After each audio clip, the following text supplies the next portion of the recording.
السلام عليكم ورحمة الله وبركاته. بسم الله الرحمن الرحيم. الحمد لله رب العالمين، والصلاة والسلام على رسول الأمين وعلى آله وأصحابه أجمعين، أما بعد. يا أيها الذين آمنوا اتقوا الله حق تقاته ولا تموتن إلا وأنتم مسلمون. رب اشرح لي صدري ويسر لي أمري واحلل عقدة من لساني يفقهوا قولي. آمين يا رب العالمين. പ്രിയപ്പെട്ട സത്യവിശ്വാസികളെ, ഇമാം നവവി റഹിമഹുള്ള ക്രോഡീകരിച്ച റിയാദുസ് സാലിഹീൻ എന്ന ഗ്രന്ഥത്തിലെ ഹദീസുകളാണ് നാം വായിച്ചുകൊണ്ടിരിക്കുന്നത്. അതിലാദ്യത്തെ ബാബുൽ ഇഖ്ലാസുമായി ബന്ധപ്പെട്ടിട്ടുള്ള, അതുപോലെ നീയത്തുമായി ബന്ധപ്പെട്ടിട്ടുള്ള ഹദീസുകളാണ് വായിച്ചത്. അതിൽ 6 ഹദീസുകൾ കഴിഞ്ഞ ദിവസങ്ങളിലായിട്ട് നാം മനസ്സിലാക്കി. അടുത്ത ഹദീസ്, وعن أبي هريرة عبد الرحمن بن صخر رضي الله عنه قال قال رسول الله صلى الله عليه وسلم إن الله لا ينظر إلى أجسامكم ولا إلى صوركم ولكن ينظر إلى قلوبكم. رواه مسلم. അബൂ ഹുറൈറ റളിയല്ലാഹു അൻഹു, അദ്ദേഹത്തിൻ്റെ മുഴുവൻ പേര് ഏറ്റവും അസഹായിട്ടുള്ള അഭിപ്രായ പ്രകാരം അബ്ദുറഹ്മാൻ ഇബ്നു സഖർ എന്നാണ്. അബ്ദുറഹ്മാൻ ഇബ്നു സഖർ, നമുക്കറിയാവുന്നതുപോലെ ധാരാളം ഹദീസുകൾ, ഏറ്റവും അധികം ഹദീസുകൾ ഉദ്ധരിച്ചിട്ടുള്ള, ഹദീസ് പഠിക്കാൻ വേണ്ടി ജീവിതം തന്നെ മാറ്റിവെച്ച, തൻ്റെ സമയം മുഴുവൻ ചെലവഴിച്ച മഹാനായ ശ്രേഷ്ഠനായ സ്വഹാബിയാണ് അബൂ ഹുറൈറ റളിയല്ലാഹു അൻഹു. അവിടുന്ന് ഉദ്ധരിക്കുകയാണ്, ഖാല റസൂലുള്ളാഹി സ്വല്ലല്ലാഹു അലൈഹി വസല്ലം, നബി സല്ലല്ലാഹു അലൈഹി വസല്ലം പറഞ്ഞു, ഇന്നല്ലാഹ ലാ യൻദുറു ഇലാ അജ്സാമിക്കും വലാ ഇലാ സുവരിക്കും.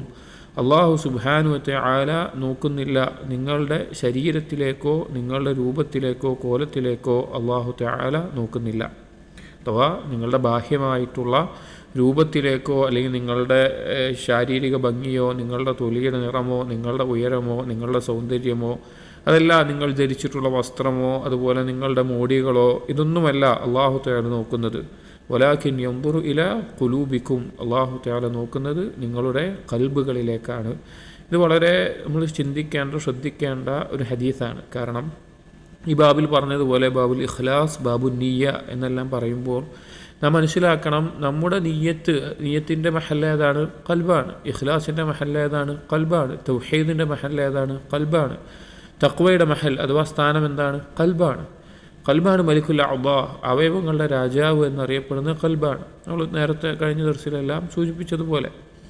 അപ്പോൾ അള്ളാഹു സുബ്ഹാനഹു വ തആല നാം ചെയ്യുന്ന കർമ്മങ്ങൾ, അത് നമ്മളുടെ ആരോഗ്യമോ, അല്ലെങ്കിൽ നമ്മുടെ ശരീര ഭംഗിയോ, നമ്മുടെ സൗന്ദര്യമോ, നമ്മുടെ വേഷമോ, രൂപമോ, നമ്മുടെ സാമ്പത്തിക സ്ഥിതിയോ, ആളുകൾക്കിടയിലുള്ള നമ്മുടെ സ്ഥാനമോ, ഇതിൻ്റെ ഒന്നും അടിസ്ഥാനത്തിലല്ല അള്ളാഹു തആല കർമ്മങ്ങളെ വിലയിരുത്തുന്നത്. അഥവാ ചില ആളുകൾക്ക് ധാരണ ഉണ്ടാകും, നമ്മളൊക്കെ സാധുക്കളായ ആളുകൾ, ഇവിടെ ഒരുപാട് മുന്തിയ നേതാക്കന്മാരായിട്ടുള്ള ആളുകളുണ്ട്, ഏത് രംഗത്താവട്ടെ, ഇപ്പോൾ ദീനി രംഗത്താവട്ടെ അതിൽ നേതൃസ്ഥാനത്തുള്ള ആളുകളുണ്ട്, അതുപോലെ തന്നെ നല്ല പദവിയിലുള്ള ആളുകളുണ്ട്. നമ്മളൊക്കെ സാധാരണ ആളുകൾ, നമ്മളൊക്കെ തീരെ ആളുകൾക്കിടയിൽ സ്ഥാനമില്ലാത്തവർ എന്ന നിലക്കൊക്കെ ചിന്തിക്കാറുണ്ട്.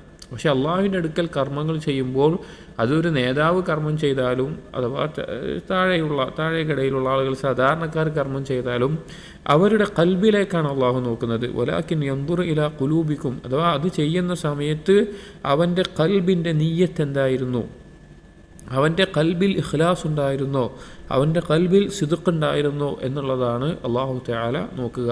ഇത് വളരെ ചിന്തിക്കേണ്ട, കർമ്മങ്ങൾ ചെയ്യുമ്പോൾ നമ്മുടെ നിയ്യത്തിനെ നന്നാക്കേണ്ട, ഇഖ്ലാസ് ഉള്ളതാക്കേണ്ട, സിദ്ഖുള്ളതാക്കേണ്ട, അതിന് പ്രോത്സാഹനം നൽകുന്ന കാര്യമാണ്. وعن أبي موسى عبد الله بن قيس الأشعري رضي الله عنه قال سئل رسول الله صلى الله عليه وسلم عن الرجل يقاتل شجاعة ويقاتل حمية ويقاتل رياء أي ذلك في سبيل الله؟ فقال رسول الله صلى الله عليه وسلم من قاتل لتكون كلمة الله هي العليا فهو في سبيل الله. متفق عليه. وعن أبي موسى عبد الله بن قيس الأشعري رضي الله عنه, അബൂ മൂസ അൽ അശ്അരി റളിയല്ലാഹു അൻഹു സ്വഹാബികളിൽ ശ്രേഷ്ഠനായിട്ടുള്ള, ഇസ്ലാമിക ചരിത്രത്തിൽ വലിയ പങ്ക് വഹിച്ചിട്ടുള്ള ആളാണ്. എന്നാൽ പല പിഴച്ചവാദക്കാരും, പ്രത്യേകിച്ച് ഷിഈകൾ, അതുപോലെ തന്നെ ഖവാരിജുകൾ, അതുപോലെയുള്ള പല പിഴച്ചവാദക്കാരും അതിനെ പിൻപറ്റുന്ന ആളുകൾ ഇന്നും ഇഖ്വാനിയത്തും അതുപോലെയുള്ള വാദങ്ങളെല്ലാം പറയുന്ന ഭരണാധികാരികൾക്കെതിരെ ഇറങ്ങി പുറപ്പെടൽ അനുവദനീയമാണ് എന്ന് കാണുന്ന ആ നിലക്കുള്ള ചിന്താഗതിയുള്ള ആളുകൾ ഇന്നും മോശപ്പെട്ട ആളായി കണക്കാക്കുന്ന അല്ലെങ്കിൽ പരിചയപ്പെടുത്തുന്ന ഒരാളാണ്, ദുർബലനായ ഭീരുവായിട്ടുള്ള ആളാണ് അബൂ മൂസ അൽ അശ്അരി റളിയല്ലാഹു അൻഹു എന്ന് കാണാം. സുബ്ഹാനല്ലാഹ്, അവരുടെ കള്ള ആരോപണമാണത്. അബൂ മൂസ അൽ അശ്അരി റളിയല്ലാഹു അൻഹു ധീരനായിരുന്ന വളരെ ആബിദായിരുന്ന സ്വഹാബിയായിരുന്നു.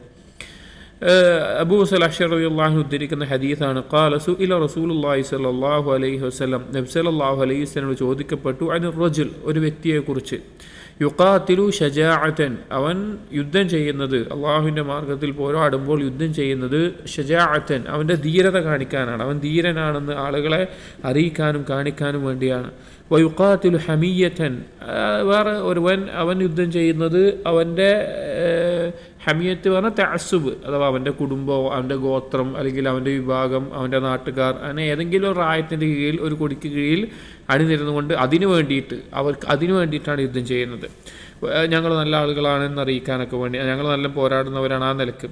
യുഖാതിലു റിയാഅൻ, വേറൊരാൾ അവൻ യുദ്ധം ചെയ്യുന്നത് റിയായിന് വേണ്ടിയാണ്, ആളുകൾ കാണാൻ വേണ്ടിയും ആളുകൾ അറിയാൻ വേണ്ടിയിട്ടുമാണ് അവൻ യുദ്ധം ചെയ്യുന്നത്. അയ്യുദാലിക ഫീ സബീലില്ലാ, ഇതിലേതാണ് അള്ളാഹുവിൻ്റെ മാർഗത്തിലുള്ളതാവുക? അഥവാ അള്ളാഹുവിൻ്റെ മാർഗത്തിൽ യുദ്ധം ചെയ്യുമ്പോൾ തന്നെ അവന് ഈ നിലക്കുള്ള കാര്യങ്ങളെല്ലാം സംഭവിച്ചു എന്ന് വിചാരിക്കുക. അപ്പോൾ ഇതിലേതാണ് അള്ളാഹുവിൻ്റെ മാർഗത്തിലുള്ളതായി പരിഗണിക്കുക? അപ്പോൾ നബി സല്ലല്ലാഹു അലൈഹി വസല്ലമ അതിനെ തള്ളുകയോ സ്ഥിരപ്പെടുത്തുകയോ ഒന്നും ചെയ്തില്ല. കാരണം ആളുകൾ പല രീതിയിൽ പല കാരണങ്ങളാൽ ചിലപ്പോൾ യുദ്ധം ചെയ്തു വരാം, അല്ലെങ്കിൽ അതിൽ പങ്കെടുത്തു എന്ന് വരാം, പല കാരണങ്ങളാൽ ഉണ്ടാകാം. അപ്പോൾ റസൂലുള്ളാഹി സ്വല്ലല്ലാഹു അലൈഹി വസല്ലമ അതിൻ്റെ ഹഖീഖത്ത്, യാഥാർത്ഥ്യം പറഞ്ഞു കൊടുക്കുകയാണ്. ഫഖാല റസൂലുള്ളാഹി സ്വല്ലല്ലാഹു അലൈഹി വസല്ലം, മൻ ഖാതല ലിതകൂന കലിമത്തുല്ലാഹി അൽ ഉൽയ ഫഹുവ ഫീ സബീലില്ലാ, ആരാണോ അള്ളാഹുവിൻ്റെ കലിമത്ത് ഉയർത്താൻ വേണ്ടി, അത് ഉയർത്താൻ വേണ്ടി ആരാണോ യുദ്ധം ചെയ്യുന്നത് അവനാണ് അള്ളാഹുവിൻ്റെ മാർഗത്തിൽ. മുത്തഫഖുൻ അലൈഹി ആയിട്ടുള്ള ഹദീസാണ്. അഥവാ അള്ളാഹുവിൻ്റെ കലിമത്ത് എന്ന് പറഞ്ഞാൽ ലാ ഇലാഹ ഇല്ലല്ലാഹ്, തൗഹീദിനു വേണ്ടി അതിൻ്റെ നിബന്ധനകൾ പാലിച്ച് ഇസ്ലാമിക ഭരണാധികാരികൾക്ക് കീഴിലായിക്കൊണ്ട് എങ്ങനെയാണോ അവൻ യുദ്ധം ചെയ്യുന്നത് അത് യഥാർത്ഥ രൂപത്തിൽ അള്ളാഹുവിൻ്റെ കലിമത്ത് ഉയർത്താൻ വേണ്ടിയാണ് എങ്കിൽ അതാണ് അള്ളാഹുവിൻ്റെ മാർഗത്തിലുള്ള ജിഹാദ്, യുദ്ധം എന്ന് പറയുകയാണ്. ഇവിടെയും ജിഹാദ് എന്നുള്ളത് ഇസ്ലാമിൻ്റെ ഏറ്റവും മഹത്തായിട്ടുള്ളൊരു കർമ്മമാണ്, ഏറ്റവും ഉന്നതമായ ശ്രേഷ്ഠമായിട്ടുള്ള ഒരു ഇബാദത്താണ്. അള്ളാഹുവിൻ്റെ മാർഗത്തിൽ സ്വന്തം സമ്പത്തും ജീവനും ത്യജിച്ചുകൊണ്ട് ജിഹാദ് ചെയ്യുക എന്നുള്ളത്, യുദ്ധം ചെയ്യുക എന്നുള്ളത്. അപ്പോൾ അതിൽ പോലും മറ്റു പല കാരണങ്ങളാൽ യുദ്ധം ചെയ്യുന്നതിനപ്പുറത്തേക്ക് അള്ളാഹുവിൻ്റെ കലിമത്ത് ഉയർത്താൻ, ലാ ഇലാഹ ഇല്ലല്ലാഹ്ക്ക് വേണ്ടി, അള്ളാഹുവിൻ്റെ ദീനിന് വേണ്ടി യുദ്ധം ചെയ്യുമ്പോഴാണ് എന്താവുക, ഈ കാര്യം അള്ളാഹുവിന് വേണ്ടിയാവുകയും അള്ളാഹുവിൻ്റെ മാർഗത്തിൽ യുദ്ധം ചെയ്യുന്നതാവുകയുള്ളൂ. വേറൊരു കാര്യത്തിൻ്റെ മേലും യുദ്ധം ചെയ്താൽ അല്ലെങ്കിൽ കൊല്ലപ്പെട്ടാൽ അവനെ രക്തസാക്ഷി എന്ന് പറയുമെന്നല്ലാതെ അള്ളാഹുവിൻ്റെ മാർഗത്തിലുള്ള ഷഹീദ് എന്നോ അല്ലെങ്കിൽ മുജാഹിദ് എന്നോ പേരിൽ പറയാൻ യോഗ്യനല്ല. وعن أبي بكرة نفيع بن الحارث الثقفي رضي الله عنه أن النبي صلى الله عليه وسلم قال أبو بكر رضي الله عنه أبو بكرة نفيع بن الحارث الثقفي رضي الله عنه ഈ സ്വഹാബി ഉദ്ധരിക്കുന്ന ഹദീസ് ആണ്. നബി സല്ലല്ലാഹു അലൈഹി വസല്ലം പറഞ്ഞു, ഇദ ഇൽതഖൽ മുസ്ലിമാനി ബിസൈഫൈഹിമ, രണ്ട് മുസ്ലിമീങ്ങൾ പരസ്പരം അവരുടെ വാളുകളുമായിട്ട് ഏറ്റുമുട്ടുകയാണ്. അഥവാ രണ്ട് മുസ്ലിമുകൾ അങ്ങോട്ടും ഇങ്ങോട്ടും മറ്റേ ആളെ ഉപദ്രവിക്കാൻ വേണ്ടി അല്ലെങ്കിൽ വധിക്കാൻ വേണ്ടി പരസ്പരം ആയുധമെടുത്ത് ഏറ്റുമുട്ടുകയാണ്. ഫൽഖാതിലു വൽ മഖ്തൂലു ഫിന്നാർ, നബി സല്ലല്ലാഹു അലൈഹി വസല്ലം പറയാണ്, കൊന്നവനാവട്ടെ കൊല്ലപ്പെട്ടവനാവട്ടെ അവർ രണ്ടുപേരും നരകത്തിലാണ്. കൊന്നവനും നരകത്തിലാണ്, കൊല്ലപ്പെട്ടവനും നരകത്തിലാണ്. കുൽത്തു, അപ്പോൾ നുഫൈ ബിൻ ഹാരിസ് അസ്സഖഫി റളിയല്ലാഹു അൻഹു പറയാണ്, ഞാൻ ചോദിച്ചു, യാ റസൂലല്ലാഹ്, അല്ലാഹുവിൻ്റെ റസൂലേ, ഹാദൽ ഖാതിലു ഫമാ ബാലുൽ മഖ്തൂൽ, ദാ കൊന്നവൻ ശരി നരകത്തിലാണ്, ശരിയാണ്, ഒരാൾ മുസ്ലിമിനെ കൊന്നു, വേണമെന്ന് കൊന്നു, വൻപാവമാണ്, കാലാകാലം ശാശ്വതമായ നരകം കിട്ടാൻ കാരണമാകുന്ന അല്ലെങ്കിൽ അത്ര ഗൗരവമുള്ള ഒരു കാര്യമാണ്. ശാശ്വതമായ നരകത്തിൽ കടക്കാൻ മാത്രം ഗൗരവമുള്ള ഒരു കുറ്റമാണ്. മുസ്ലിം ആണെങ്കിൽ തൗഹീദ് ഉണ്ടെങ്കിൽ പോരും പിന്നെ നരകത്തിൽ നിന്ന് മോചിതനാകും. പക്ഷേ അത്ര ഗൗരവമുള്ളൊരു തെറ്റാണ് ഒരു മുസ്ലിമിനെ വേണമെന്നുകൊണ്ട് വധിക്കുക എന്നുള്ളത്. അപ്പോൾ കൊന്നവൻ്റെ കാര്യത്തിൽ സംശയമില്ല. ഫമാ ബാലുൽ മഖ്തൂൽ, കൊല്ലപ്പെട്ടവൻ എന്തിനാ റസൂലെ നരകത്തിലാകുന്നത്, അവനെന്തിനാ നരകം കിട്ടാനുള്ള കാരണം? അപ്പോൾ നബി സല്ലല്ലാഹു അലൈഹി വസല്ലം പറഞ്ഞു, ഖാല ഇന്നഹു കാന ഹരീസൻ അലാ ഖത്ലി സ്വാഹിബിഹി മുത്തഫഖുൻ അലൈഹി. കാരണം എന്താണെന്ന് വെച്ച് കഴിഞ്ഞാൽ ആ കൊല്ലപ്പെട്ടവൻ അവൻ്റെ സഹോദരനെ കൊല്ലാൻ വേണ്ടിയുള്ള ഉദ്ദേശത്തിൽ, ആഗ്രഹത്തിൽ, ആ ഉദ്ദേശത്തിൽ അവിടെ വന്നതുകൊണ്ടാണ് അവൻ അതിനോട് താല്പര്യം കാണിച്ചു, അല്ലെങ്കിൽ മറ്റുള്ള എതിരായി നിൽക്കുന്ന മുസ്ലിമായ സഹോദരനെ കൊല്ലണമെന്ന് ഉദ്ദേശിച്ചിട്ടാണ് അവനെ പോരാടിയത്, അത് കാരണത്താലാണ് എന്ന് നബി സല്ലല്ലാഹു അലൈഹി വസല്ലമ പറയുകയുണ്ടായി. അപ്പോൾ നോക്കൂ, അവിടെ കൊല്ലപ്പെട്ടവനെ സംബന്ധിച്ചിടത്തോളം അമല് വന്നിട്ടില്ല, അവനവിടെ കർമ്മം ചെയ്തിട്ടില്ല.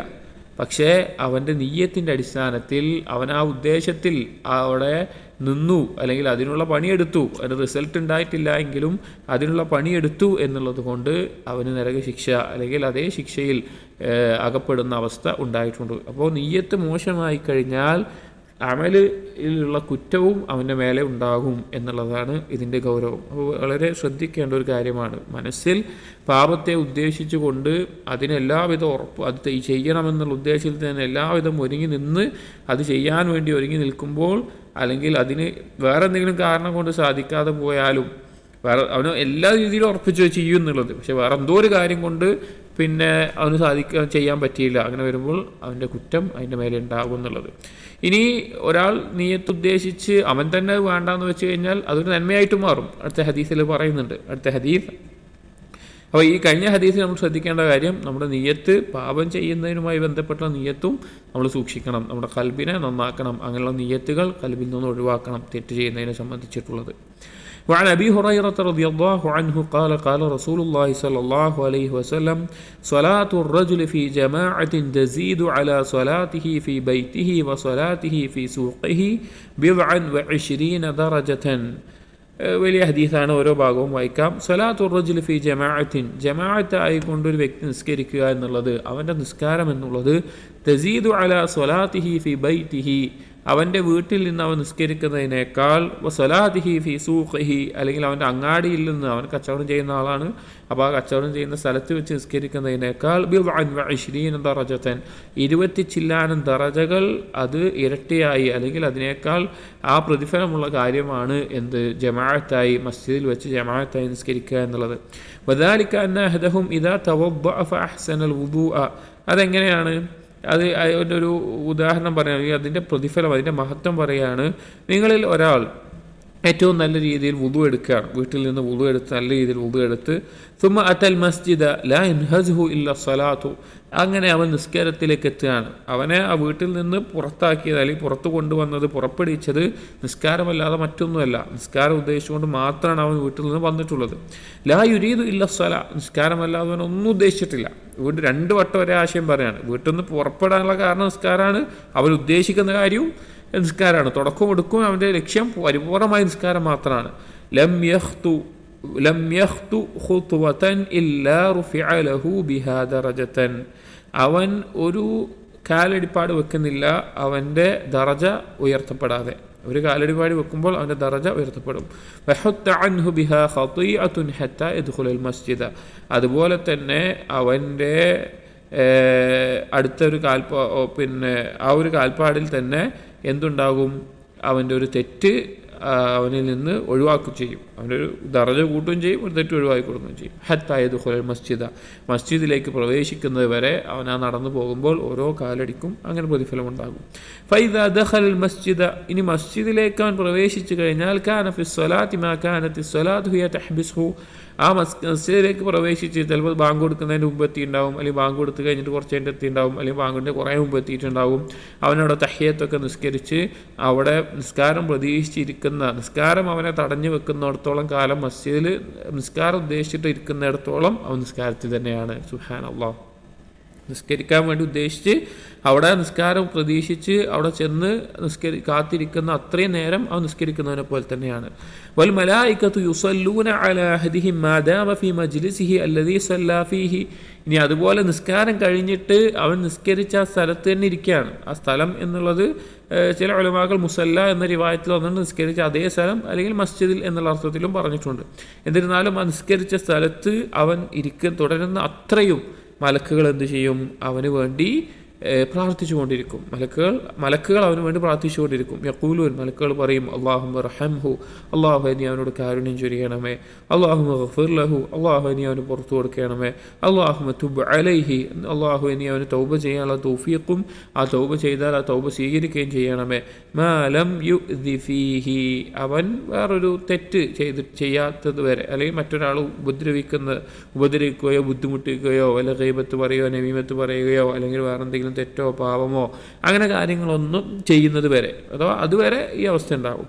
മാലം യുഹ്ദിസ് ഫീഹി, അതുപോലെ തന്നെ മസ്ജിദിൽ അവൻ ആകുന്നത് വരെ, അവൻ്റെ വുളു നഷ്ടപ്പെടുകയോ അവൻ അശുദ്ധിക്കാരനാകുന്നത് വരെ മലക്കുകൾ അവന് വേണ്ടി നിസ്കരിച്ച സ്ഥലത്തിരുന്നാൽ പ്രാർത്ഥിച്ചു കൊണ്ടിരിക്കും. മുത്തഫഖൻ അലൈഹി വഹാദാ ലഫ്ളു മുസ്ലിമിൻ, മുസ്ലിമിൻ്റെ ലഫ്ളാണ്. വഖൗലുഹു സല്ലല്ലാഹു അലൈഹി വസല്ലം, എന്നിട്ട് ഇമാം നബി പറയുകയാണ്, നബി സല്ലല്ലാഹു അലൈഹി വസല്ലമയുടെ വാക്ക് യൻഹസുഹു എന്നുള്ള വാക്ക് ഹുവ ബിഫത്ഹിൽ യാഇ വൽ ഹാഇ ബിസ്സായ് ഐ യുഖ്രിജുഹു വയുൻഹിദുഹു, അതാ പുറത്താക്കുക, എഴുന്നേൽപ്പിക്കുക എന്നുള്ള അർത്ഥത്തിൽ. മസ്ജിദ് പറഞ്ഞില്ല ലാ യൻഹസുഹു ഇല്ല സ്വലാ എന്ന് പറഞ്ഞല്ലോ,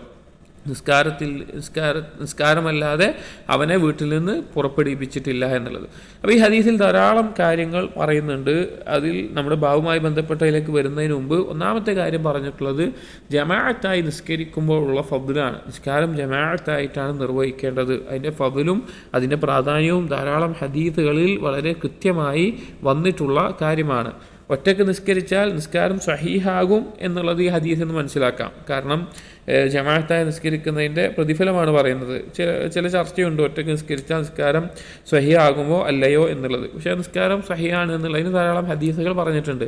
പക്ഷേ അതിൻ്റെ പരിപൂർണതയും അതിൻ്റെ കൃത്യതയും അതുപോലെ തന്നെ 20 ചില്ലാനം, ചിലതിൽ 26, 27, 28 അങ്ങനെ പല രീതിയിൽ കാണാം.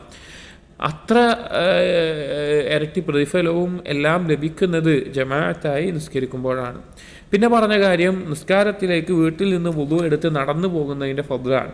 വീട്ടിൽ നിന്ന് വുളു ഏറ്റവും നല്ല രീതിയിൽ, താമസിക്കുന്ന സ്ഥലം എവിടെ ആവട്ടെ, ഇനിയിപ്പോൾ കച്ചവട സ്ഥലമാണെങ്കിൽ അവിടെ സൗകര്യമുണ്ടെങ്കിൽ അങ്ങനെ, അവൻ ഏത് സ്ഥലത്താണോ ഉള്ളത് അവിടെ നിന്ന് വുളു എടുത്തുകൊണ്ട് മസ്ജിദിലേക്ക് നടന്നു പോകുന്നത് ഓരോ കാലടിയിലും അവൻ്റെ ദറജ ഉയർത്താനും അവൻ്റെ പാപങ്ങൾ പൊറുക്കപ്പെടാനുമുള്ള കാരണമായി തീരും. നടന്നു പോവുക തന്നെ വേണം, വാഹനത്തിൽ പോയാൽ ലഭിക്കയില്ല. അപ്പോൾ ചില ആളുകൾക്കുണ്ടാകുന്ന സംശയമാണ്, കുറേ ദൂരെയാണ് മസ്ജിദ്, വാഹനത്തിലല്ലാതെ പോയാൽ പോകാൻ സാധിക്കില്ല.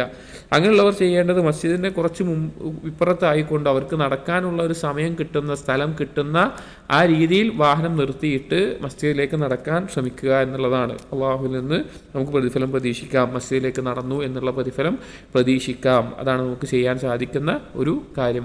അപ്പോൾ വുളു എടുക്കുന്നതിൻ്റെയും അത് പരിപൂർണമായി അതിൻ്റെ സുന്നത്തും കാര്യങ്ങളൊക്കെ ശ്രദ്ധിച്ച് വുളു എടുക്കുന്നതിൻ്റെയും മസ്ജിദിലേക്ക് നടന്നു പോകുന്നതിൻ്റെയും ഫദ്ല് കണ്ടു. അതുപോലെ നിസ്കാരത്തിലേക്ക് നേരത്തെ എത്തലും നിസ്കാരം കഴിഞ്ഞ് അവിടെ തന്നെ സമയം ചിലവഴിക്കുന്നതിൻ്റെ ഫദ്ല് കാണാം. കാരണം നിസ്കാരം അവനെ തടഞ്ഞുകൊണ്ട് മസ്ജിദിലേക്ക് അവൻ എത്തിക്കഴിഞ്ഞാൽ, അഥവാ മസ്ജിദിൽ നിന്ന് പുറത്തു പോകാനുള്ള തടസ്സം അവനെന്താണ്? നിസ്കരിക്കണം എന്നുള്ളതാണ്. അങ്ങനെ നിസ്കാരം പ്രതീക്ഷിച്ചിരിക്കലും നിസ്കാരം കഴിഞ്ഞിട്ട് അശുദ്ധിക്കാരനാകുന്നവരെയോ അല്ലെങ്കിൽ എന്തെങ്കിലും തെറ്റോ മറ്റുള്ളവർക്ക് ഉപദ്രവമോ ഉണ്ടാക്കുന്ന കാര്യം ചെയ്യുന്നവരെയോ ആ നിസ്കരിച്ച് അതേ സ്ഥലത്ത് ഇരിക്കുന്നത് നിസ്കരിക്കുന്നവൻ്റെ അതേപോലെയാണ് അവനെ പരിഗണിക്കുക എന്നും ഈ ഹദീസിൽ നിന്ന് മനസ്സിലാക്കാം. നിസ്കാരത്തിലുള്ളവനെ പോലെയാണ് അവിടെയും പരിഗണിക്കുക എന്ന് ഈ ഹദീസിൻ്റെ അകത്ത് നിന്ന് നമുക്ക് മനസ്സിലാക്കാൻ സാധിക്കുന്ന പാഠമാണ്. അപ്പോൾ ഗൗരവത്തിൽ നാം ചിന്തിക്കേണ്ട, മനസ്സിലാക്കേണ്ട കാര്യമാണ് ഈ പറഞ്ഞ കാര്യങ്ങൾ. അതുപോലെ പറഞ്ഞ മറ്റൊരു കാര്യമാണ് മലക്കുകൾ നിസ്കാരത്തിന് ശേഷം ആ നിസ്കരിച്ച സ്ഥലത്ത് ഇരിക്കുന്ന നേരം എത്രയാണോ ആ നേരമെല്ലാം അതുപോലെ അശുദ്ധിക്കാരനാകുന്ന അതുവരെ മലക്കുകൾ അവന് വേണ്ടി പ്രാർത്ഥിച്ചുകൊണ്ടേയിരിക്കും. അവനോട് കാരുണ്യം ചൊരിയണമേ, അവന് പുറത്തു കൊടുക്കണമേ, അവൻ്റെ തൗബ സ്വീകരിക്കണമേ എന്നുള്ള നിലക്ക് പ്രാർത്ഥിച്ചുകൊണ്ടിരിക്കും. ചില ആളുകൾ തിരക്കുകൾ ഉണ്ടാവും, കച്ചവട തിരക്കുകൾ ഉണ്ടാവും, മറ്റുള്ള കാര്യങ്ങളുണ്ടാവും. എന്നാൽ സമയം കിട്ടിയാലും ഒഴിവുണ്ടെങ്കിലും എല്ലാം നിസ്കാരത്തിലേക്ക് നേരത്തെ പുറപ്പെടാനോ അല്ലെങ്കിൽ നിസ്കാരം കഴിഞ്ഞ് അല്പസമയം ആ നിസ്കരിച്ച സ്ഥലത്ത് ചിലവഴിക്കാനോ ഇരിക്കാതെ ഉടനെ തന്നെ എഴുന്നേറ്റ് നിസ്കാരം ഇഖാമത്ത് കൊടുത്തതിന് ശേഷം മസ്ജിദിലേക്ക് കയറും. നിസ്കാരം സലാം വിട്ട് കഴിഞ്ഞാൽ അപ്പോൾ തന്നെ പുറത്തു വരുന്ന ആളുകളെ കാണാം. അങ്ങനെയല്ല ചെയ്യേണ്ടത്. മലക്കുകളുടെ പ്രാർത്ഥന എന്ന് പറഞ്ഞാൽ ഉത്തരം ചെയ്യപ്പെടുന്ന പ്രാർത്ഥനകളാണ്. അതുകൊണ്ട് അത് നേടിയെടുക്കാൻ ശ്രമിക്കുക. ഇനി നമ്മുടെ ബാബുമായി ബന്ധപ്പെട്ട ഭാഗം എന്താണ് ഈ ഹദീസിൽ? ഇതിൽ നിസ്കാരത്തിൻ്റെ ഫദ്ലും ബാക്കിയുള്ള കാര്യങ്ങളൊക്കെയാണ് പറഞ്ഞത്. പക്ഷെ എന്താണ് നമ്മുടെ ബാബുൽ ഇഖ്ലാസുമായി ബന്ധപ്പെട്ടുള്ളത്? അതൊരൊറ്റ വാക്കാണ്, ലാ യുരീദു ഇല്ല സ്വലാ. അതുപോലെ അതിന് മുമ്പുള്ള ലാ യൻഹസുഹു ഇല്ല സ്വലാ ലാ യുരീദു ഇല്ല സ്വലാ. അവനെ വീട്ടിൽ നിന്ന് പുറപ്പെടുവിച്ച കാര്യം നിസ്കാരമാണ്. അവൻ ഉദ്ദേശിക്കുന്ന നിസ്കാരമാണ്. അവൻ്റെ കർമ്മത്തിൻ്റെ തുടക്കവും അവൻ്റെ ലക്ഷ്യത്തിൻ്റെ അവസാനവും നിസ്കാരമാണ്. അപ്പോൾ ആ നിസ്കാരം ഉദ്ദേശിച്ചുകൊണ്ട് മാത്രം വീട്ടിൽ നിന്ന് പുറത്തു പോയതുകൊണ്ടാണ് ഈ പ്രതിഫലത്തിൻ്റെ എല്ലാം കാര്യം പറഞ്ഞത് എന്നുള്ളതാണ് ഇവിടെ ഇഖ്ലാസിൻ്റെ ഭാവവുമായി ബന്ധപ്പെട്ട്, നിയ്യത്തിൻ്റെ ഭാവവുമായി ബന്ധപ്പെട്ട് ഈ ഹദീസിലുള്ള ഷാഹിദ്. ഈ ഹദീസിൽ അതിൻ്റെ ഷാഹിദ് എന്ന് പറഞ്ഞാൽ ആ ഭാഗം ലാ യുരീദു ഇല്ല സ്വലാ, നിസ്കാരമല്ലാതെ അവൻ ഉദ്ദേശിച്ചിട്ടില്ല എന്നുള്ളത്. അപ്പോൾ അവൻ്റെ ആ നിസ്കാരം ഉദ്ദേശിച്ചതുകൊണ്ട് ഇത്രയും അധികം പ്രതിഫലം അവന് ലഭിക്കുന്ന അവസ്ഥയുണ്ടായി. അടുത്ത ഒരു ഹദീസ് നമ്മൾ നേരത്തെ പറഞ്ഞതുപോലെ പാപം ചെയ്യാനുള്ള നിയ്യത്ത് വെച്ച് കഴിഞ്ഞാൽ അല്ലെങ്കിൽ നന്മ ചെയ്യാനുള്ള നിയ്യത്ത് വെച്ച് കഴിഞ്ഞാൽ അതിൻ്റെ പ്രതിഫലവും അതിൻ്റെ ശിക്ഷയുമായി ബന്ധപ്പെട്ട കാര്യങ്ങൾ പറയുന്നതാണ്. വൻ Abul Abbas Abdullah bin Abbas bin Abdul Muthalib റളിയല്ലാഹു അൻഹു, Abul Abbas Abdullah bin Abbas bin Abdul Muthalib റളിയല്ലാഹു അൻഹു, നബി സല്ലല്ലാഹു അലൈഹി വസല്ലമയുടെ പിതൃവ്യനായ അബ്ബാസ് റളിയല്ലാഹുവിൻ്റെ മകൻ അബ്ദുല്ലാഹ് ബിൻ അബ്ബാസ് റളിയല്ലാഹു അൻഹു ഉദ്ധരിക്കുന്ന ഹദീസാണ്. عن رسول الله صلى الله عليه وسلم فيما يروي عن ربه, നബി സല്ലല്ലാഹു അലൈഹി വസല്ലമ അല്ലാഹുവിൽ നിന്ന് ഉദ്ധരിച്ചിട്ടുള്ള ഹദീസ് അഥവാ ഖുദ്സിയായ ഹദീസ്. തബാറക വതആല ഖാല, അല്ലാഹു സുബ്ഹാനഹു വതആല പറഞ്ഞു, عن ربه تبارك وتعالى قال إن الله كتب الحسنات والسيئات, അല്ലാഹു സുബ്ഹാനഹു വതആല നന്മകളും അതുപോലെ തന്നെ പാപങ്ങളും രേഖപ്പെടുത്തിയിട്ടുണ്ട്. രേഖപ്പെടുത്തിയെന്ന് പറഞ്ഞാൽ അള്ളാഹു തആല എന്താണ് നന്മ, എന്താണ് തെറ്റ്, എന്താണ് പാപം, എന്താണ് ശരി, അങ്ങനെയുള്ള ആ ഒരു കാര്യങ്ങൾ കൃത്യമായി അള്ളാഹു തആല തീരുമാനിച്ചിട്ടുണ്ട് എന്നർത്ഥം. എന്തൊക്കെയാണ് നന്മകളാവുക, നല്ല കാര്യങ്ങളാവുക, ശരിയാവുക, എന്തെല്ലാമാണ് പാപങ്ങളാവുക, തിന്മകളാവുക, തെറ്റാവുക എന്നുള്ളത് അള്ളാഹു തആല കൃത്യമായി തീരുമാനിച്ചിട്ടുണ്ട്. എന്നിട്ട് അതിനെ വിശദീകരിച്ചു. സുമ്മ ബയ്യന ദാലിക്, എന്നിട്ട് അതിനെ വിശദീകരിച്ചുകൊണ്ട് പറഞ്ഞു, ഫമൻ ഹമ്മ ബിഹസനത്തിൻ, ആരെങ്കിലും ഒരു നന്മ ചെയ്യാൻ വേണ്ടി ഉദ്ദേശിച്ചു, ഫലം യഅമൽഹ, പക്ഷെ എന്തെല്ലോ കാരണങ്ങൾ കാരണത്താൽ അവൻ തന്നെ അത് ഒഴിവാക്കിയതല്ല, മറ്റെന്തെല്ലോ കാരണങ്ങൾ കാരണത്താൽ അവനത് ചെയ്യാൻ സാധിച്ചില്ല. കതബഹല്ലാഹു തബാറക വതആല ഇൻദഹു ഹസനതൻ കാമിലതൻ, അല്ലാഹു സുബ്ഹാനഹു വതആല അവൻ്റെ അടുക്കൽ, അള്ളാഹുവിൻ്റെ അടുക്കൽ ആ ഉദ്ദേശത്തെ ഒരു നന്മയായി രേഖപ്പെടുത്തും. അത് നന്മയാണ്, അള്ളാഹു തആല നന്മയായി പരിഗണിക്കുന്ന കാര്യമാണ്. ഒരു നല്ല കാര്യം ചെയ്യാൻ വേണ്ടി ഒരാൾ നിയ്യത്ത് വെച്ചു, പക്ഷെ എന്തെങ്കിലും കാരണത്താൽ ചെയ്യാൻ സാധിച്ചില്ല. അപ്പം അങ്ങനെ വരുമ്പോൾ അവൻ്റെ മേലെ നന്മയായി രേഖപ്പെടുത്തും. വൈൻ ഹമ്മ ബിഹാ ഫഅമിലഹ, അങ്ങനെ അവൻ ഉദ്ദേശിച്ച ആ കാര്യം അവൻ ചെയ്തു, അവന് ചെയ്യാൻ അവസരം കിട്ടി, അവൻ ചെയ്തു. കതബഹല്ലാഹു അശ്റ ഹസനാത്തിൻ ഇലാ 700 ضعഫിൻ ഇലാ അദ്ആഫിൻ കസീറത്തിൻ, ആ തെറ്റിനെ ആ കർമ്മത്തെ അല്ലാഹു തആല 10 നന്മകളായിട്ട് അല്ലാഹു തആല രേഖപ്പെടുത്തും. അത് അവൻ്റെ ആ കർമ്മം ചെയ്യുമ്പോഴുള്ള ഇഖ്ലാസിനെയും സിദ്ഖിനെയും പരിഗണിച്ച് 700 ഇരട്ടി വരെ അല്ലെങ്കിൽ അതിനേക്കാൾ ഇരട്ടികളിലായിക്കൊണ്ട് നന്മകൾ അല്ലാഹു തആല അവൻ ചെയ്ത കർമ്മത്തിൻ്റെ മേലെ രേഖപ്പെടുത്തും. അപ്പോൾ ഉദ്ദേശിച്ചാൽ ഒരു നന്മയുണ്ട്, പ്രവർത്തിച്ചാൽ 10, 700 അല്ലെങ്കിൽ എത്രയാണോ അല്ലാഹു ഉദ്ദേശിക്കുന്നത് അത്ര ഇരട്ടി പ്രതിഫലമുണ്ട്. ഫൈൻ ഹമ്മ ബിസയ്യിഅത്തിൻ, ഇനി ഒരു തെറ്റ് ചെയ്യാനാണ് അവൻ ഉദ്ദേശിച്ചത് എങ്കിൽ ഫലം യഅമൽഹ, അവനത് ചെയ്തില്ല, അഥവാ ഒരു തെറ്റ് ചെയ്യാൻ അവൻ ഉദ്ദേശിച്ചു, ഇങ്ങനെ ഒരു അവസരം കിട്ടിക്കഴിഞ്ഞാൽ, ഇങ്ങനെ ഒരു സാഹചര്യം വന്നു കഴിഞ്ഞാൽ ഞാൻ ഈ തെറ്റ് ചെയ്യും എന്നവൻ തീരുമാനിച്ചു. പിന്നെ അവന് തോന്നി, അങ്ങനെ ഒരു അവസരം കിട്ടിയപ്പോൾ തോന്നി ചെയ്യണ്ട, അത് ഒഴിവാക്കാവൻ തോന്നി. അങ്ങനെയായാൽ കതബഹല്ലാഹു ഇൻദഹു ഹസനതൻ കാമിലതൻ, അവൻ്റെ മേലെ അതൊരു നന്മയായിട്ട്, പരിപൂർണ്ണ നന്മയായിട്ട് രേഖപ്പെടുത്തും. നമ്മൾ മനസ്സിലാക്കണം, ഒരു തെറ്റ് ചെയ്യാൻ തീരുമാനിച്ചിട്ട് നേരത്തെ പറഞ്ഞ പോലെ ഖാത്തിലും മഖ്തൂൽ, കൊല്ലപ്പെട്ടവൻ നരകത്തിലായതുപോലെയല്ല. അവൻ തെറ്റ് ചെയ്യാൻ ഉദ്ദേശിച്ചു, അതിനുള്ള അവസരം വരെ അവൻ പോരാടി, പക്ഷെ അവന് പുറത്തു നിന്നുള്ള ബാഹ്യമായിട്ടുള്ളൊരു കാരണം കൊണ്ടാണ് അത് ചെയ്യാൻ പറ്റായിരുന്നത്. പക്ഷേ ഒരാൾ തെറ്റ് ചെയ്യാൻ ഉദ്ദേശിച്ചു, ആ ഉദ്ദേശിച്ച സാഹചര്യവും സന്ദർഭമൊക്കെ അങ്ങനെ ചെയ്യണമെന്നൊക്കെ തീരുമാനിച്ചു. അവിടെ എത്തിയപ്പോൾ അവൻ വിചാരിച്ചു ഇനി വേണ്ട, ചെയ്യേണ്ട, അത് ഒഴിവാക്കാമെന്ന് വിചാരിച്ചാൽ അവൻ്റെ മേലെ നന്മയായി രേഖപ്പെടുത്തും. വൈൻ ഹമ്മ ബിഹാ ഫഅമിലഹ, ഇനി അവനാ ഉദ്ദേശിച്ച കാര്യം ചെയ്തു എന്ന് വിചാരിക്കുക. കതബഹല്ലാഹു സയ്യിഅതൻ വാഹിദതൻ മുത്തഫഖുൻ അലൈഹി, മുത്തഫഖുൻ അലൈഹി ഹദീസാണ്. അവൻ്റെ മേലെ ആ തെറ്റ് എന്താണോ, അതിൻ്റെ ഗൗരവം എത്രയാണോ, ആ ഒരു തവണ ആ തെറ്റ് ചെയ്തതായിട്ട് രേഖപ്പെടുത്തും. നന്മയാണെങ്കിലോ അത് 10 ഇരട്ടി പ്രതിഫലം, 700 ഇരട്ടി, അതിന് ഇരട്ടികളായിട്ട് പ്രതിഫലം ഉണ്ടാവും. പക്ഷെ തെറ്റ് ചെയ്തതിന് എന്തുണ്ട്, ആ ഒരു തെറ്റായിട്ട് അവിടെ രേഖപ്പെടുത്തും എന്നുള്ളത് കാണാം.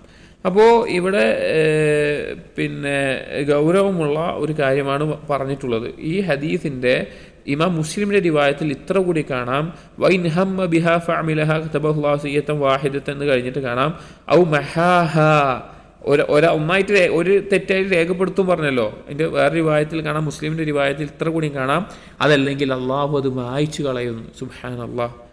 തെറ്റ് ചിന്തിച്ച് കഴിഞ്ഞത് ചെയ്തില്ല എങ്കിൽ നന്മയെ രേഖപ്പെടുത്തും.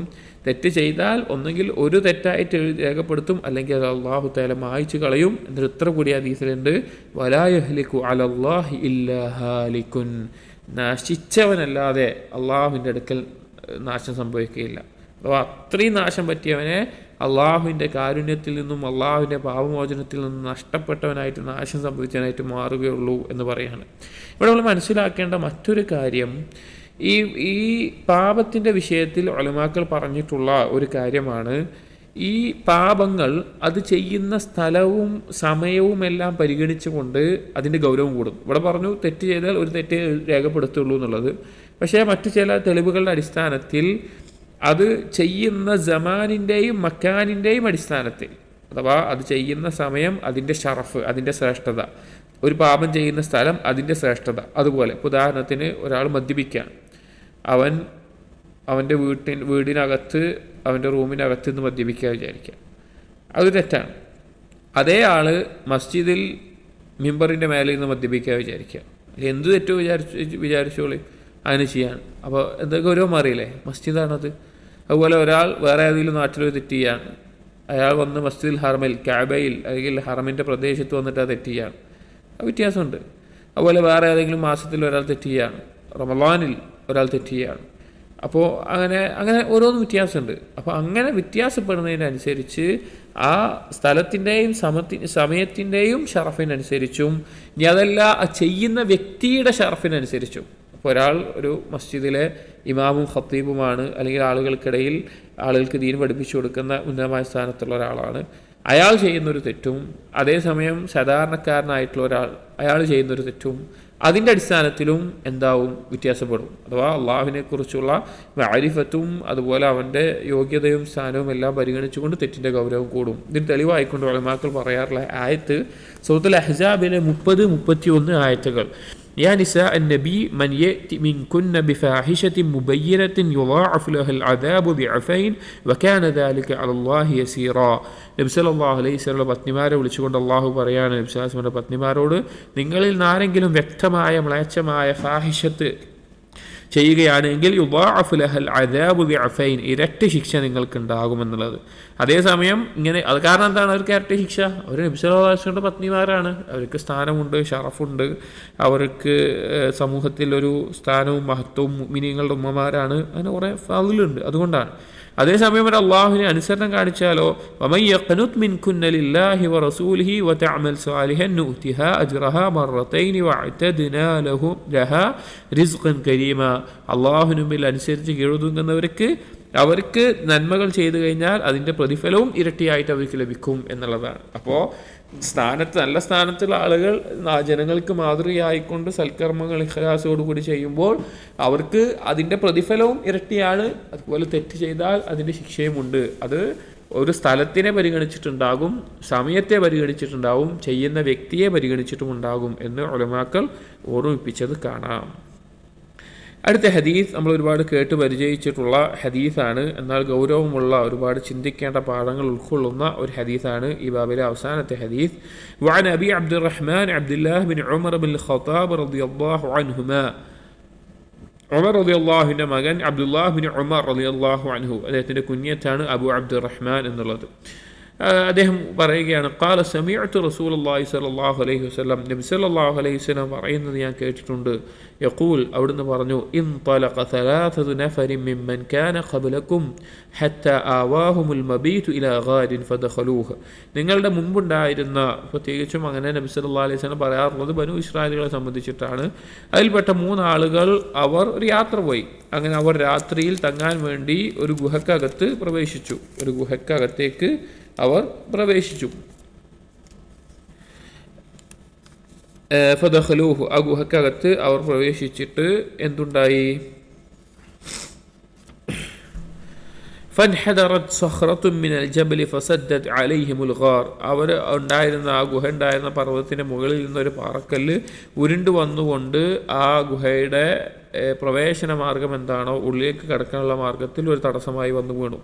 ഫക്കാലു, അങ്ങനെ അവർക്ക് ഒരു കുറേ ശ്രമിച്ചു നോക്കിയ ഉന്തി തള്ളി പുറത്തേക്ക് ഇതാക്കാനൊന്നും സാധിക്കുന്നില്ല. അങ്ങനെ അവർ പരസ്പരം പറഞ്ഞു, ഇന്നഹു ലാ യുൻജീകും മിൻ ഹാദിഹി സഖറതി ഇല്ലാ അൻ തദ്ഉല്ലാഹ തആല ബിസാലിഹി അഅമാലികും. അപ്പോൾ അവരുടെ കഴിവ് കൊണ്ടും ശേഷി കൊണ്ടും അവർ ശ്രമിച്ചിട്ട് ഇനിയൊരു വഴിയില്ല. ഇനി ഈ പാറക്കല്ല് തള്ളി തുറക്കാനോ അതിൽ നിന്ന് രക്ഷപ്പെടാനോ ഒരു വഴിയും ഭൗതികമായ കാരണങ്ങളില്ല. അപ്പോൾ പിന്നെ കാര്യകാരണ ബന്ധങ്ങൾക്ക് അതീതമായിട്ട് സഹായം ചെലുത്താൻ സാധിക്കുന്നവൻ അള്ളാഹു മാത്രമാണ്. അള്ളാഹുവിനോട് തേടാൻ തീരുമാനിച്ചു. അപ്പോൾ അള്ളാഹുവിനോട് ദുആ ചെയ്യുമ്പോൾ ദുആ സ്വീകരിക്കപ്പെടാനുള്ള മാർഗങ്ങളിൽ പെട്ടതാണ് എന്തെങ്കിലും ഒരു കാര്യം വസീലയാക്കുക എന്നുള്ളത്.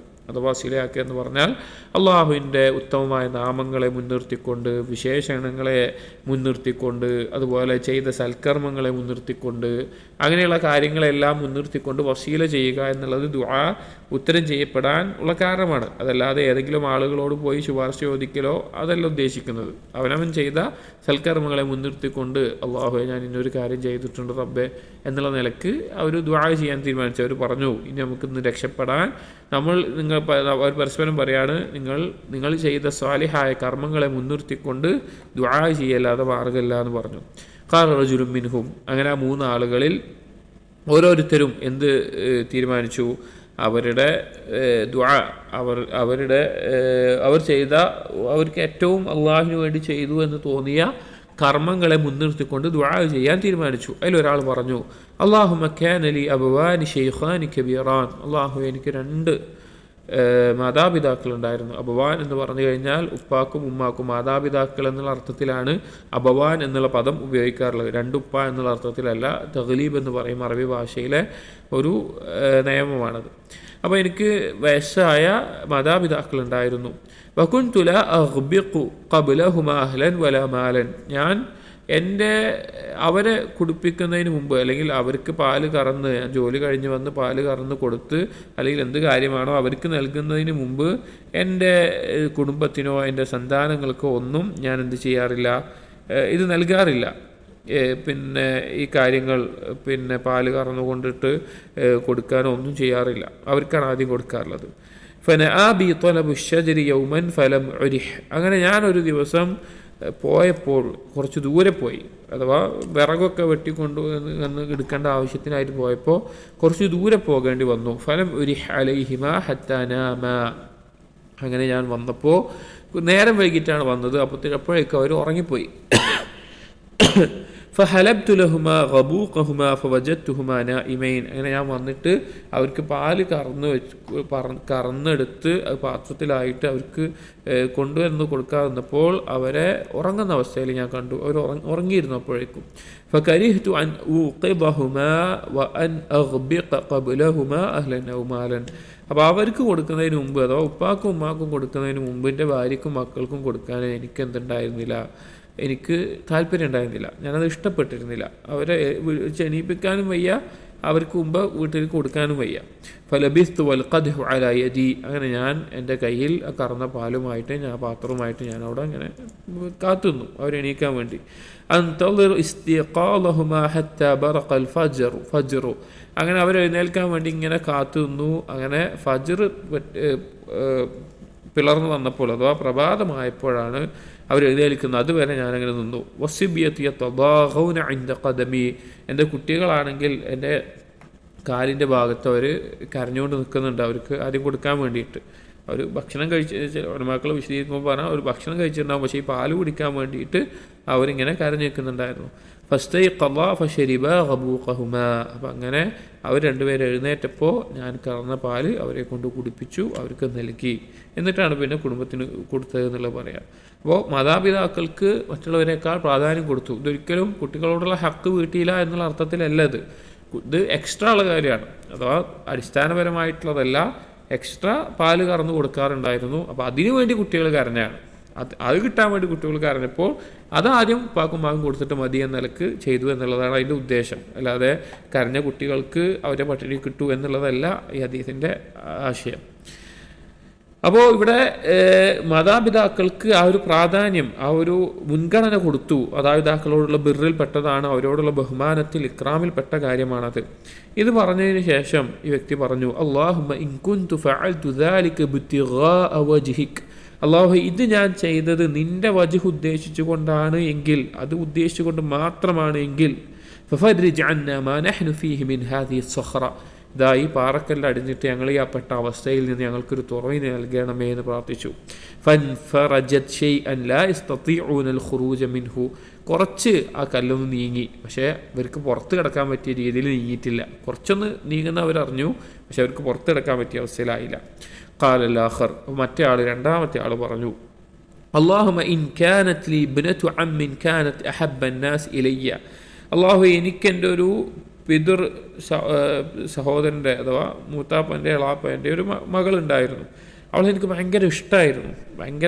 അവളോട് എനിക്ക് പ്രണയവും താല്പര്യവും ഇഷ്ടവും എല്ലാം ഉണ്ടായിരുന്നു. വഫീ റിവായത്തിൽ, മറ്റൊരു റിവായത്തിൽ, കുൻതു ഉഹിബ്ബുഹാ കഅശദ്ദി മാ യുഹിബ്ബു റിജാലു നിസാ, പുരുഷന് സ്ത്രീയോടുണ്ടാകുന്ന ഇഷ്ടത്തിൽ ഏറ്റവും കഠിനമായിട്ടുള്ള ഒരു ഇഷ്ടം എനിക്ക് അവളോടുണ്ടായിരുന്നു. അഥവാ സ്ത്രീകളോട് പൊതുവെ പുരുഷന്മാർക്ക് ഉണ്ടാകുന്ന താല്പര്യവും ഇഷ്ടവും പോലെ അവളോട് എനിക്കത് കഠിനമായിട്ടുണ്ടായിരുന്നു. ഫറദ്തുഹ അലാ നഫ്സിഹ ഫംതനഅത് മിന്നി, അങ്ങനെ ഞാൻ എൻ്റെ ആഗ്രഹം പൂർത്തീകരിക്കാൻ വേണ്ടി, അവളിൽ എൻ്റെ ശാരീരിക ആഗ്രഹം പൂർത്തീകരിക്കാൻ വേണ്ടി ശ്രമിച്ചിരുന്നു. പക്ഷേ അവളതിന് തയ്യാറായില്ല, അവളതിന് സമ്മതിച്ചില്ല. ഹത്ത അലമ്മത് ബിഹ സനതുൻ മിനസ്സിനീൻ, അങ്ങനെ ചില സമയത്ത് ഒരു കാലം വന്നു, ദാരിദ്ര്യം, കഷ്ടപ്പാടുള്ള മഴയില്ല, വരൾച്ച, ബുദ്ധിമുട്ട്, അങ്ങനത്തെയുള്ള കഷ്ടപ്പാടുള്ള സമയം വന്നപ്പോൾ ഫജാഅത്നി, അവൾ എൻ്റെ അടുക്കൽ വന്നു. അഥവാ ഇദ്ദേഹത്തിൻ്റെ അടുക്കൽ പണമുണ്ട്, സമ്പത്തുണ്ട്, ആ സ്ത്രീയുടെ ദാരിദ്ര്യമാണ്. ആ സ്ത്രീ കുറച്ച് പണം ചോദിച്ച് വന്നു. ഫഅതൈതുഹ 20 മിഅത ദീനാർ, അങ്ങനെ അവൾക്ക് 120 ദീനാർ കൊടുത്തു. ചോദിച്ചു, അവൾക്ക് ആവശ്യമായിരുന്നു, കഷ്ടപ്പാടായിട്ട് വന്നു, അപ്പോൾ ചോദിച്ചു കൊടുത്തു. പക്ഷേ ഒരു കരാർ വെച്ചു ഇയാൾ, അലാ അൻ തഖല്ലിയ ബൈനി വബൈന നഫ്സിഹാ ഫഫഅലത് ഹത്താ ഇദാ ഖദർതു അലൈഹ, ഒരു നിബന്ധന വെച്ചിരുന്നു. എന്താണെന്ന് വെച്ച് കഴിഞ്ഞാൽ അവൾ ഇവൻ്റെ ആഗ്രഹങ്ങൾക്ക് സമ്മതിച്ചു കൊടുക്കണം. അഥവാ ഇവൻ എന്താഗ്രഹമാണ് അവളുടെ മേലെ വെച്ചത് അതിന് സമ്മതിച്ചു കൊടുക്കുന്ന അവസ്ഥ ഉണ്ടായിരിക്കണം. ഫീ റിവായത്തിൽ, മറ്റൊരു റിവായത്തിൽ, ഫലമ്മാ ഖഅദ്തു ബൈന റിജ്ലൈഹ, അങ്ങനെ അവർ ഒഴിഞ്ഞ് ആളുകൾ അറിയാതെ കാണാതെയുള്ള സ്ഥലത്ത് അവളുടെ സമ്മതം നിർബന്ധിതയായി സമ്മതിച്ച് ശാരീരിക ബന്ധത്തിൻ്റെ ഏറ്റവും ഉന്നതമായിട്ടുള്ള ഒരവസ്ഥയിൽ എത്തി നിൽക്കുമ്പോൾ ഖാലത്ത്, അവൾ പറഞ്ഞു, ഇത്തഖില്ലാ വലാ തഫുദ്ദൽ ഖാതമ ഇല്ലാ ബിഹഖ്ഹി, നീ അള്ളാഹുവിനെ സൂക്ഷിക്കുക, അള്ളാഹുവിനെ സൂക്ഷിക്കുക. എന്നിട്ട് പറഞ്ഞു, നിനക്ക് അർഹതയില്ലാത്ത ഒരു കാര്യത്തെ, അഥവാ അവളുമായിട്ടുള്ള ശാരീരിക ബന്ധം ഹക്കിൻ്റെ അടിസ്ഥാനത്തിലല്ലാതെ നീ അത് ചെയ്യരുത് എന്ന് എനിക്ക് പറഞ്ഞു. അഥവാ ഹക്കെന്ന് പറഞ്ഞാൽ ഒരു സ്ത്രീയെ പുരുഷന് അനുവദനീയമാകുന്നത് വിവാഹം കഴിക്കണം, അല്ലെങ്കിൽ വലം കൈ ഉടമപ്പെടുത്തിയ അടിമയാകണം. ഇവരുടെ മേലെയാണ് ഒരു പുരുഷന് എന്തുള്ളത്, ശാരീരിക ബന്ധത്തിന് അനുവാദമുള്ളത്. അപ്പോൾ ആ ഹക്കില്ലാതെ നീ ചെയ്യരുത് എന്നെനിക്ക് പറഞ്ഞു. അപ്പോൾ എല്ലാ രീതിയിലും തയ്യാറായിക്കൊണ്ട് അതിൻ്റെ ഏറ്റവും ഉന്നതമായൊരവസ്ഥയിലെത്തിയപ്പോഴാണ് ഈ വാക്ക് പറയുന്നത്. സ്വാഭാവികമായിട്ടും പുരുഷന്മാർക്ക് അവരുടെ മനസ്സിനെയും ശരീരത്തെയും നിയന്ത്രിക്കാൻ സാധിക്കാത്ത ഒരു ഘട്ടത്തിലാണ്. പക്ഷേ ഇത്തഖില്ല എന്ന് കേട്ടപ്പോൾ ഫൻസറഫ്തു അൻഹാ വഹിയ അഹബ്ബുൻ നാസി ഇലൈഹി, ആ വ്യക്തി പറയാണ്, ഞാൻ അവളിൽ നിന്ന് എഴുന്നേറ്റ് പോന്നു. അഥവാ എല്ലാ രീതിയിലും തയ്യാറായിട്ടുള്ള ശാരീരിക ബന്ധത്തിൽ ഏർപ്പെടാനുള്ള അവസാന ഘട്ടത്തിൽ വരെ എത്തിയിട്ട് ആയിരുന്നു ഈ വാക്ക് പറഞ്ഞത്. അപ്പോൾ തന്നെ അവിടുന്ന് അള്ളാഹുവിനെ കുറിച്ച് ഓർമ്മിച്ചപ്പോൾ അവിടുന്ന് തിരിച്ചു പോരുകയും എന്നിട്ട് പറയുകയാണ്, എനിക്ക് ഏറ്റവും ഇഷ്ടമുള്ള പെണ്ണായിരുന്നു അവൾ, എന്നിട്ട് ഞാൻ പോന്നു. തറക്തു ദഹബ അല്ലദി അഅതൈതുഹ, അവൾക്ക് നൽകിയ ആ സ്വർണം, ആ ദീനാർ ഞാൻ നൽകുകയും ചെയ്തു, തിരിച്ചു വാങ്ങിയില്ല. എന്നിട്ട് പറഞ്ഞു, അല്ലാഹുമ്മ ഇൻ കുൻതു ഫഅൽതു ദാലിക ഇബ്തിഗാഅ വജ്ഹിക, അള്ളാഹു ആ തെറ്റിൻ്റെ എല്ലാ ഔന്നത്യത്തിലും എൻ്റെ ഇച്ഛകളെല്ലാം കീഴ്പ്പെട്ടു പോകുന്ന അവസ്ഥയിലെത്തിയിട്ടും ഞാനത് ഒഴിവാക്കിയത് നിൻ്റെ വജ്ഹ് ഉദ്ദേശിച്ചു കൊണ്ടാണ് എങ്കിൽ ഫഫ്റുജ് അന്നാ മാ നഹ്നു ഫീഹി, ഞങ്ങളുടെ ഈ അവസ്ഥയിൽ നിന്ന് നമുക്കൊരു തുറവി നൽകണമേ. ഫൻഫറജത്തി സ്വഖറത്തു ഗൈറ അന്നഹുമാ ലാ യസ്തതീഉന അൽ ഖുറൂജ മിൻഹാ, വീണ്ടും ആ പാറക്കല്ല് കുറച്ച് നീങ്ങി, പക്ഷേ പുറത്ത് കിടക്കാൻ പറ്റുന്ന അവസ്ഥ ആയിട്ടില്ല. വഖാല الثالث, മൂന്നാമത്തെ ആൾ പറഞ്ഞു, അല്ലാഹുമ്മ ഇസ്തഅജർതു ഉജറാഅ വഅതൈതുഹും അജ്റഹും ഗൈറ റജുലിൻ വാഹിദിൻ തറക അല്ലദീ ലഹു വദഹബ, ഞാൻ ചില പണിക്കാരെ ചില ജോലികൾക്ക് വേണ്ടി വിളിക്കാറുണ്ടായിരുന്നു, അപ്പോൾ അവർക്കുള്ള കൂലി ഞാൻ കൊടുക്കാറുണ്ട്, പക്ഷെ ഒരാൾ കൂലി വാങ്ങാതെ അയാൾ പോയി. ഫസമ്മർതു അജ്റഹു ഹത്താ കസുറത് മിൻഹുൽ അംവാൽ, അങ്ങനെ അയാളുടെ കൂലി അതുകൊണ്ട് ഞാൻ ചില കച്ചവടം ചെയ്യുകയും ആടിനെയും ഒക്കെ വാങ്ങുകയും അത് ആ സമ്പത്ത് വർദ്ധിച്ചു വരികയൊക്കെ ചെയ്തു. കുറേ ഉണ്ടായി, വലിയ അളവിൽ അത് വർദ്ധിച്ചു. ഫജാഅനി ബഅദ ഹീനിൻ ഫഖാല, അങ്ങനെ കുറച്ച് കാലത്തിന് ശേഷം അയാൾ തിരിച്ചു വന്നിട്ട് പറഞ്ഞു, യാ അബ്ദുല്ലാ അദ്ദി ഇലൈ അജ്രി, എൻ്റെ കൂലി നീ അതൊന്നും തന്നിട്ടില്ല, അതെനിക്ക് തരണം എന്ന് വന്ന ഇയാളോടൊന്ന് ചോദിച്ചു. ഫഖുൽതു, അപ്പോൾ അയാൾ പറഞ്ഞു കുല്ലു മാ തറാ മിൻ അജ്രിക്. അപ്പോൾ അയാളുടെ ആ കൂലി കൊണ്ട് വാങ്ങിയ ആ കൃഷി നടത്തിയ അല്ലെങ്കിൽ അതുകൊണ്ടുണ്ടായ ലാഭങ്ങൾ എന്തൊക്കെയാണോ അതെല്ലാം കാണിച്ചു കൊടുത്ത് പറഞ്ഞു, ഇതൊക്കെ നിൻ്റെ കൂലിയാണെന്ന് പറഞ്ഞു. മിനൽ ഇബിലി വൽ ബഖരി വൽ ഗനമി വൽ റഖീഖ്, ഒട്ടകമുണ്ട്, പശുക്കളുണ്ട്, ആടുകളുണ്ട്, അടിമകളുണ്ട്, അങ്ങനെ കുറേ കാര്യങ്ങളുണ്ട്. ഫഖാല യാ അബ്ദുല്ലാ, അപ്പോൾ ജോലിക്കാരൻ പറഞ്ഞു, അബ്ദുല്ലാ ലാ തസ്തഹ്സി ബിഹി, നീ എന്നെ കളിയാക്കാൻ നിൽക്കരുത് പറഞ്ഞു. ഞാൻ ചെയ്ത ആ ജോലിയുടെ കൂലി എന്താണോ അത് തന്നാൽ മതി, നീ കളിയാക്കരുത് പറഞ്ഞു. ഫഖുൽതു, അപ്പോൾ അയാൾ പറഞ്ഞു, ലാ അസ്തഹ്സി ബിഹി, ഞാൻ നിന്നെ കളിയാക്കിയതല്ല. ഫഅഖദഹു കുല്ലഹു ഫസ്തതാഖഹു ഫലം യത്രുക് മിൻഹു ഷൈഅൻ, അയാൾ എന്ത് ചെയ്തു, അയാൾ അതൊക്കെ കൊണ്ടുപോയി, എല്ലാത്തിനെയും തെളിച്ചു കൊണ്ടുപോയി, ഒന്നും തന്നെ ബാക്കി വെച്ചില്ല. എന്തൊക്കെയാണ് എടുക്കാൻ പറഞ്ഞത് ഒക്കെ എടുത്തുകൊണ്ടുപോയി. എന്നിട്ട് പറഞ്ഞു, അല്ലാഹുമ്മ ഇൻ കുൻതു ഫഅൽതു ദാലിക ബിതിഗാ വജിക്, അല്ലാഹുവേ അയാൾക്ക് വേണമെങ്കിൽ ആ കൂലി മാത്രം കൊടുത്തിട്ട് ഇതെനിക്ക് പിടിച്ചു വെക്കാറുണ്ട്, പക്ഷെ അയാളുടെ പണം കൊണ്ട് ചെയ്തതായതുകൊണ്ട് അതെല്ലാം ഞാൻ കൊടുത്തിട്ടുണ്ട്, ഇത് ഞാൻ ചെയ്തത് നിൻ്റെ വജ്ഹ് ഉദ്ദേശിച്ചിട്ടാണ് എങ്കിൽ ഫഫ്റുജ് അന്നാ മാ നഹ്നു ഫീഹി, ഞങ്ങളുടെ ഈ അവസ്ഥയിൽ നിന്ന് ഒരു തുറവി നൽകണമെന്ന് പ്രാർത്ഥിച്ചു. ഫൻഫറജത്തി സഖറത്തു ഫഖറജു യംശൂൻ, അങ്ങനെ ആ പാറക്കൽ നീങ്ങിപ്പോവുകയും അവരവിടെ നിന്ന് നടന്നു പോവുകയും ചെയ്തു. മുത്തഫഖുൻ അലൈഹി ആയിട്ടുള്ള ഹദീസാണ്. ഒരുപാട് ചിന്തിക്കേണ്ട ഒരുപാട് പാഠങ്ങൾ ഉൾക്കൊള്ളുന്ന ഒരു ഹദീസാണിത്. ഇതിൽ ഫദ്ലുകൾ പറയുകയാണെങ്കിൽ മാതാപിതാക്കൾക്ക് പുണ്യം ചെയ്യുന്നതിൻ്റെ ഗൗരവം ഈ ഹദീസിലുണ്ട്. പാപങ്ങൾ അതിൻ്റെ ഏറ്റവും സൗകര്യപ്രദമായ അവസ്ഥയിലെത്തിയിട്ടും ഇഷ്ടങ്ങൾ അതിൻ്റെ ഏറ്റവും ലഭിക്കാനുള്ള അവസ്ഥയിലെത്തിയിട്ടും അത് ഹറാമാണ് എങ്കിൽ അള്ളാഹിന് വേണ്ടി അത് ഒഴിവാക്കുന്നതിൻ്റെ ഫദ്ല്, നീതിപൂർവ്വം കാര്യങ്ങൾ ചെയ്യുന്നതിൻ്റെ ഫദ്ല്, സിദ്ഖോടുകൂടി കാര്യങ്ങൾ ചെയ്യുന്നതിൻ്റെ ഫദ്ല്, ഇതിൽ ചെയ്ത പ്രവർത്തനങ്ങൾ അതാണ്. പക്ഷേ ബാബുൽ ഇഖ്ലാസുമായി ഇതിൽപ്പെട്ട കാര്യം എന്താണെന്ന് വെച്ച് കഴിഞ്ഞാൽ ഏത് കർമ്മമാവട്ടെ, അതൊരു മറ്റുള്ളവരോടുള്ള പുണ്യം ചെയ്യലാവട്ടെ, പാപങ്ങൾ ഒഴിവാവലാവട്ടെ, സൽക്കർമ്മങ്ങൾ ചെയ്യലാവട്ടെ, നീതി കാണിക്കലാവട്ടെ, അത് അള്ളാഹുവിന് വേണ്ടിയാവുക എന്നുള്ളതാണ്. കാരണം ഇവർ മൂന്നുപേരും പ്രാർത്ഥിച്ചത്, അള്ളാഹുവെ ഞാനത് ചെയ്തത് ഇബ്തിഗാ വജ്ഹിക്, നിൻ്റെ വജ്ഹ് ഉദ്ദേശിച്ചുകൊണ്ടാണെങ്കിൽ എന്ന് പറഞ്ഞുകൊണ്ടാണ്. അപ്പോൾ ഇഖ്ലാസോട് കൂടിയുള്ള കർമ്മങ്ങൾ ആയിരിക്കണം. മറ്റൊന്ന്, ഇഖ്ലാസോട് കൂടിയാണ് കർമ്മങ്ങൾ നമ്മൾ ചെയ്യുന്നത് എങ്കിൽ നമ്മുടെ ഞെരുക്കത്തിൽ, നമ്മുടെ ബുദ്ധിമുട്ടുകളിൽ അള്ളാഹു തആല ഒരു തുറവി നമുക്കുണ്ടാക്കി തരും. അതിനു വേണ്ടി ആകാശവും ഭൂമിയും കടലും പർവ്വതങ്ങളും കല്ലുകളും എല്ലാം തന്നെ അള്ളാഹുവിൻ്റെ കൽപ്പനയുടെ അടിസ്ഥാനത്തിൽ നമ്മുടെ മുന്നിൽ തടസ്സമായിട്ടുണ്ട് എങ്കിൽ അത് മാറുന്നതാണ്. അപ്പം അത്രയധികം ഫദ്ലുള്ള കാര്യമാണ് ഇഖ്ലാസോടുകൂടി കർമ്മങ്ങൾ ചെയ്യുക എന്നുള്ളത്. അതിനെ തവസ്സുലാക്കി അള്ളാഹുവിനോട് ദുആ ചെയ്യുക എന്നുള്ളത് നാം ചിന്തിക്കണം. ഇതുപോലെയുള്ള ഏതെങ്കിലും ഒരു ഞെരുക്കത്തിൽ എന്താണ് നമുക്ക് അള്ളാഹു സുബ്ഹാനഹു വ തആലയോട് മുൻനിർത്തി തേടാനുള്ള അമലായിക്കൊണ്ട് നമ്മുടെ കയ്യിൽ എന്താണുള്ളത് എന്ന് നാം ഗൗരവത്തിൽ ചിന്തിക്കേണ്ട കാര്യമാണ്. ഇത്രയുമാണ് ബാബുൽ ഇഖ്ലാസിൽ റിയാദുസ് സാലിഹിൽ കൊടുത്തിട്ടുള്ള ഹദീസുകൾ. അടുത്ത ബാബു തൗബ ഇൻഷാ അല്ലാഹ് അടുത്ത ദർസിൽ നോക്കാം. സുബ്ഹാനകല്ലാഹുമ്മ ബിഹംദിക അഷ്ഹദു അല്ലാ ഇലാഹ ഇല്ലാ അൻത അസ്തഗ്ഫിറുക വഅതൂബു ഇലൈക് വസല്ലല്ലാഹു അലാ നബിയിന മുഹമ്മദിൻ വഅലാ ആലിഹി വഅസ്ഹാബിഹി അജ്മഈൻ വൽഹംദുലില്ലാഹി റബ്ബിൽ ആലമീൻ.